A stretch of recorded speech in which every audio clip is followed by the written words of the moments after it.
할렐루야, 복된 아침입니다. 찬송가 123장 저들밖에 한밤중에 함께 찬양하시면서 12월 25일 가정에서 드리는 새벽 예배를 시작하겠습니다.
오늘은 성탄절을 맞이하여 아기 예수님이 이 땅에 오심을 기뻐하며 찬양하게 하소서 이 제목으로 이 시간에 함께 기도하겠습니다. 기도하시겠습니다. 온 인류를 구원하시기 위해 이 땅에 오신 예수님, 죄로 죽은 자들에게 영생을 허락하시고 구원의 감격을 누리게 하신 주님을 찬양합니다. 구유에서 나신 주님을 본받아 우리도 낮고 낮은 자리로 나아가 다른 이들을 섬길 수 있는 믿음 허락하여 주시옵소서. 이 땅에 평화를 주시기 위해 오신 아기 예수님을 전하는 AAC 공동체 되게 하시고 오늘 우리 안에 주님 주시는 기쁨이 가득하게 하여 주시옵소서. 이제 주님 주시는 말씀을 듣습니다.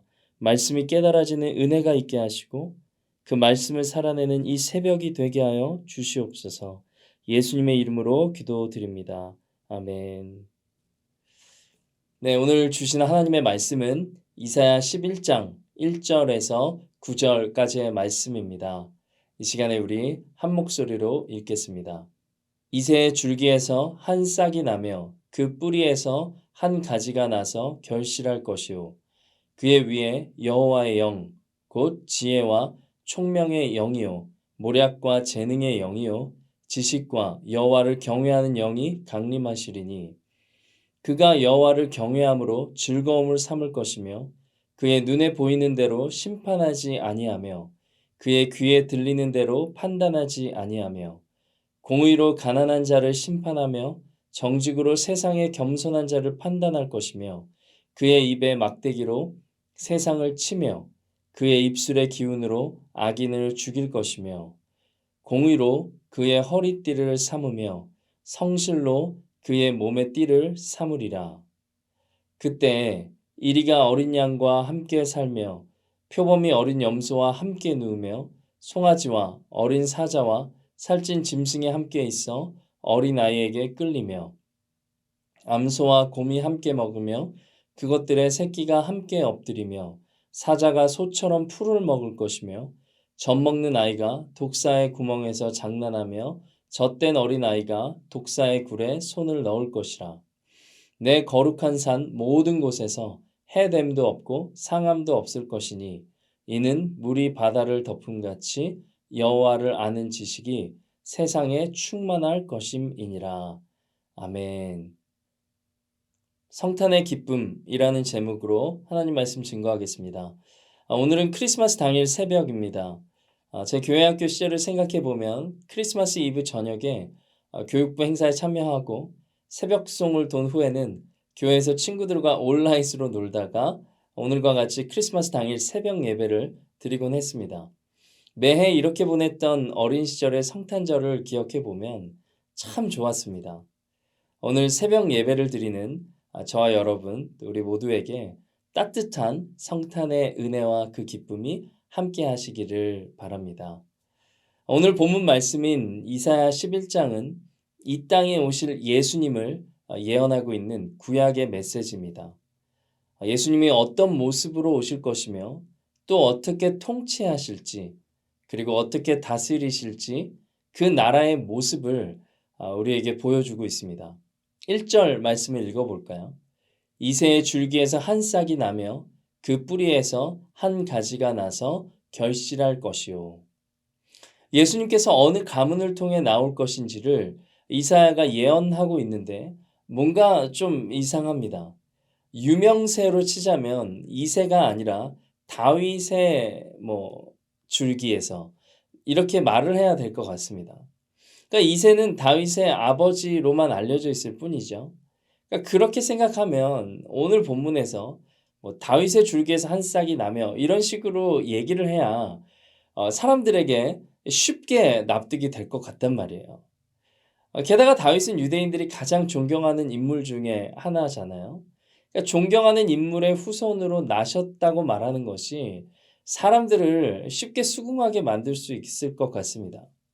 그런데 이사야서를 통해 하나님은 다윗의 아버지인 이새의 줄기에서 한 싹이 날 것이다. 그러니까 메시아가 날 것이다 라고 말씀합니다. 유다 왕국으로 대표되는 다윗 왕의 이름을 쓰지 않고 왜 이새의 줄기라고 성경은 기록하고 있을까요? 게다가 여기서 줄기는 쓰러진 나무 줄기를 뜻합니다. 다 쓰러진 가문에서 또 망한 것 같은 그 뿌리에서 싹이 나고 가지가 나서 결실을 한다는 예언입니다. 무슨 뜻일까요? 인간의 눈으로는 작고 초라하고 망한 것 같아 보여도 하나님은 그걸 통해서 역사하실 수 있다는 것입니다.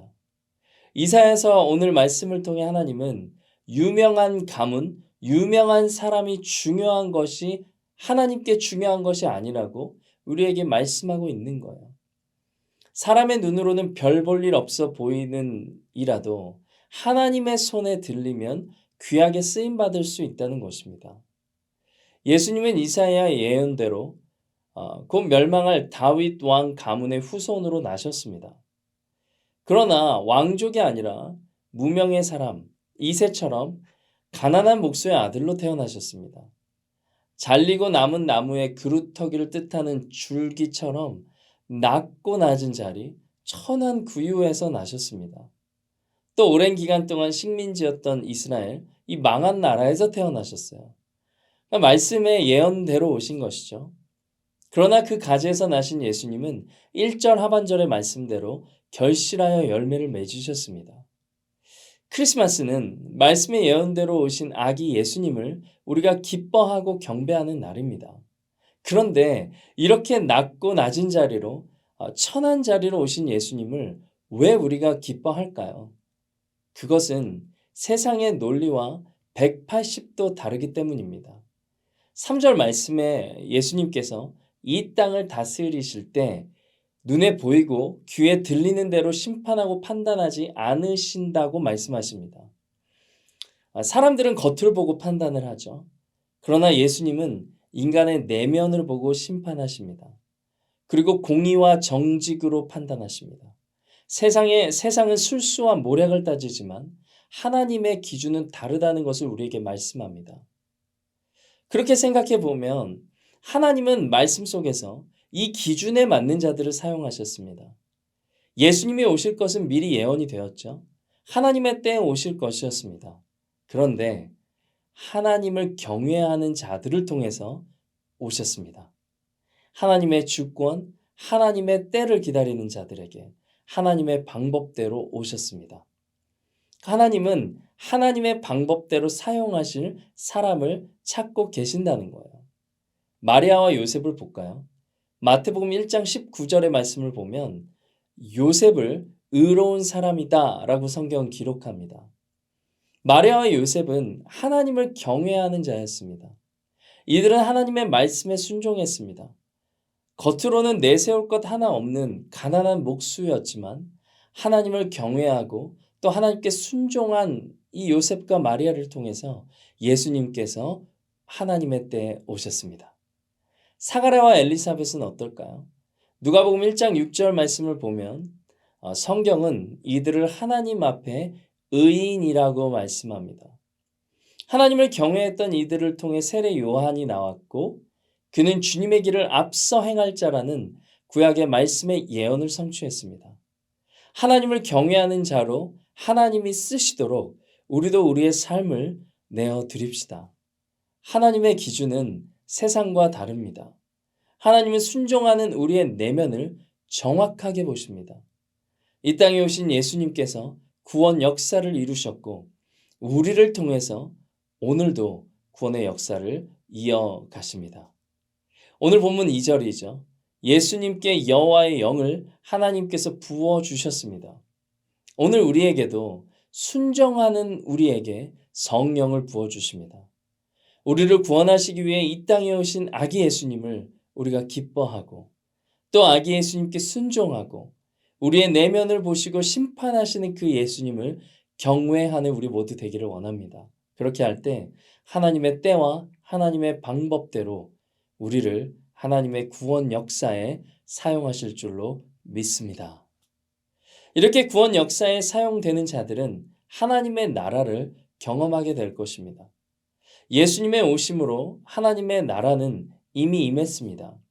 그 임한 하나님의 나라가 어떤 나라인지를 오늘 본문의 6절부터 8절까지 기록하고 있습니다. 근데 그 말씀을 쭉 보면 함께라는 단어가 여러 번 나오고 있습니다. 이리와 표범과 독사와 곰과 같은 맹수와 또 아기, 젖을 땐 아기, 또 젖 먹는 아기, 그리고 염소와 송아지와 암소와 같은 초식 동물이 함께 뛰논다고 말하고 있습니다. 아이가 독사의 굴에 손을 넣고 장난을 쳐도 해를 입을 것도 상함도 없다라고 말합니다. 근데 이 세상을 우리가 생각하면 약육강식과 전쟁과 테러가 가득하잖아요. 근데 이 메시지를 생각하면 가슴이 벅차오릅니다. 최근에 저희 집에서 매일 귀뚜라미 한두 마리씩을 잡았어요. 근데 귀뚜라미가 있어서 그런지 며칠 전에는 도마뱀까지 들어왔더라고요. 근데 저는 벌레가 너무 싫고 징그러워서 정말 뭐 건들고 싶지도 않은데 집에 남자가 저밖에 없으니까 제가 처리를 해야 했습니다. 결국에는 고무장갑을 끼고 이 도마뱀을 잡아서 이 바깥으로 던지는데 너무너무 싫어 가지고 동네가 떠나가라 소리를 지르면서 던졌습니다. 손에 물컹하게 잡히는 느낌도 싫고 막 그 감촉도 정말 징그럽고 싫었습니다. 그런데 오늘 말씀은 아이와 맹수가 함께 놀고 징그럽고 미운 것이 없는 그런 세상인 거를 보여주고 있어요. 메시아이신 예수님이 오심으로 죄로 물든 세상이 회복되고 하나님이 허락하시는 기쁨과 평강과 온전한 평화가 임하는 그런 나라입니다. 그렇다면 이 나라는 마지막 심판의 때, 먼 미래에 올까요? 그렇지 않습니다. 예수님은 귀신을 쫓아내시며 하나님의 나라가 이미 너희에게 임했다라고 말씀하셨습니다. 예수님께서 이 땅에 오심으로 하나님의 나라는 이미 시작되었습니다. 하나님의 통치가 임하는 곳마다 하나님의 다스리심이 있는 곳마다 하나님의 나라는 시작된 것입니다. 아직 온전하진 않지만 온전하게 임하실 그 하나님의 나라를 우리는 기대하며 기다리며 살아갑니다. 빌립보서 4장 7절의 말씀대로 그런 자들에게 평강의 하나님이 그 마음과 생각을 지키실 것입니다. 하나님의 나라를 기다리는 우리가 그렇다면 해야 될 것은 무엇입니까? 다시 오실 예수님을 기다리며 구원에 쓰임받는 자로 복음을 증거하며 살아야 됩니다. 오늘 본문 9절의 말씀이죠. 이는 물이 바다를 덮음 같이 여호와를 아는 지식이 세상에 충만할 것임이니라. 아멘.